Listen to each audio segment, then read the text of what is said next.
Yeah, so welcome to Petroni Vineyards.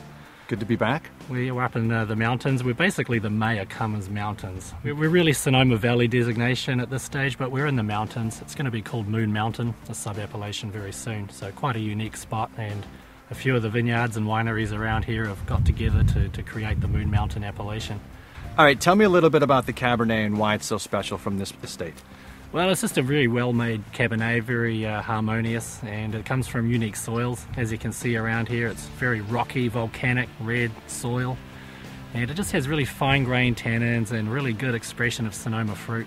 So expand upon that. So when someone tastes Sonoma fruit, especially steep hillside vineyards, what are you looking for to extract, and what do you have come across in the glass? Well, the hillside definitely gives the wine elegance and balance. It isn't so heavy.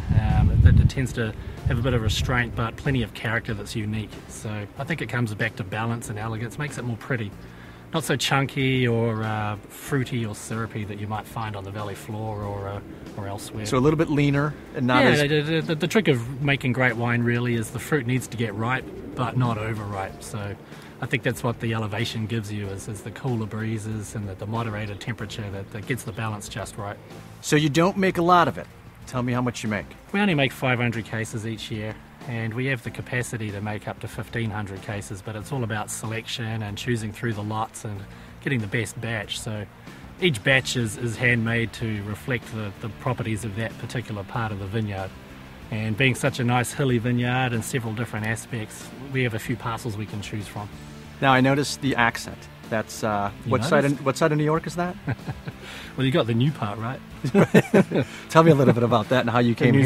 From New Zealand, Waiheke Island. Worked at a great winery called Stony Ridge, and a Californian girl was flying around the place, finding her dreams, and somehow stumbled across the winery, and I guess it just sort of happened like that. And stuck her hooks in you? Yeah, it happens to all the good guys, I guess. You would end up in California. I suppose it says something for the girls, though, right? Absolutely, it does.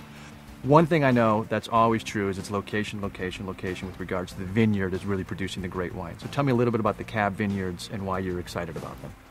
Well, the land definitely is the defining feature. It's the irreplaceable part of the puzzle. I suppose I could go somewhere else, and so could the label, but the land will always be here. And again, it's the aspect, this hill, it gets the full spectrum of sun.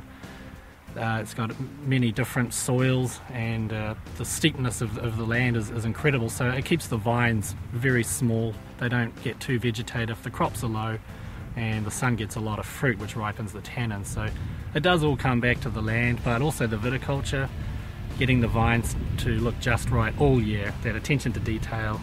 That's probably the most important part in making wine, is actually the viticulture. The winemakers, of course, don't want you to know that, but you can't make a silk purse out of a sow's ear after all, can you? You cannot.